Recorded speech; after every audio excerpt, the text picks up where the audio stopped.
L'avenir du monde, par exemple, vous touche, vous trouble, vous inquiète Bien sûr, l'avenir du monde me trouble. C'est certain. Il faudrait être complètement sourd et aveugle pour ne pas être inquiet. Être touché par tout ce qui se passe dans le monde. Mais là, je n'ai pas de solution collective. Moi, alors là, j'ai les bras m'en tombent, je suis désarmé. Je ne sais pas ce qu'il faut faire pour sauver le monde.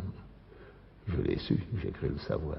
Il y a une quinzaine, une vingtaine d'années maintenant, je ne sais plus. J'ai même peur qu'il n'y ait pas tellement de solutions. Qu'est-ce qui est le plus grave dans l'avenir du monde pour vous?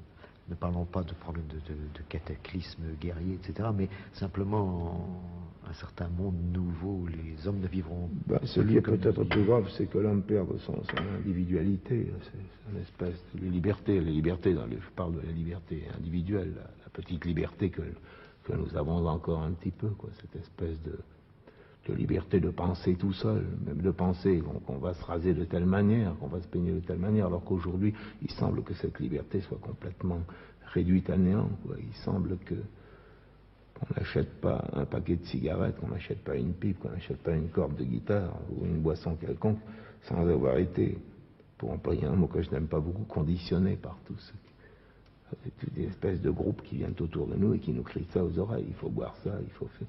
Je crois que c'est ça le plus grave. C'est que l'homme est en train de disparaître en tant qu'individu.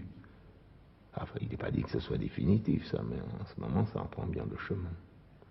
Regardez, autrefois, vous voyez les femmes. Quand une femme était belle, elle était belle toute seule. Aujourd'hui, vous rencontrez une femme qui est très belle, vous lui donnez rendez-vous, le lendemain, c'est une autre qui vient, vous ne faites pas la différence.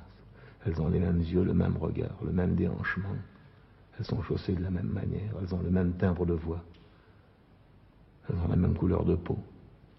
Elles ont reçu les mêmes rayons ultraviolets. Tout le monde se ressemble.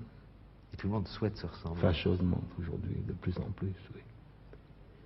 Il semble bien que la plupart des hommes n'aient pas besoin d'être différents les uns des autres, alors que ce qui est important chez un être chez un autre que soi-même, c'est les différences.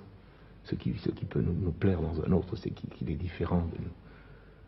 Il semble que les hommes n'en aient plus besoin, mais peut-être même est-ce par accident qu'ils ont été différents les uns des autres, parce qu'ils n'avaient pas les moyens d'être autrement.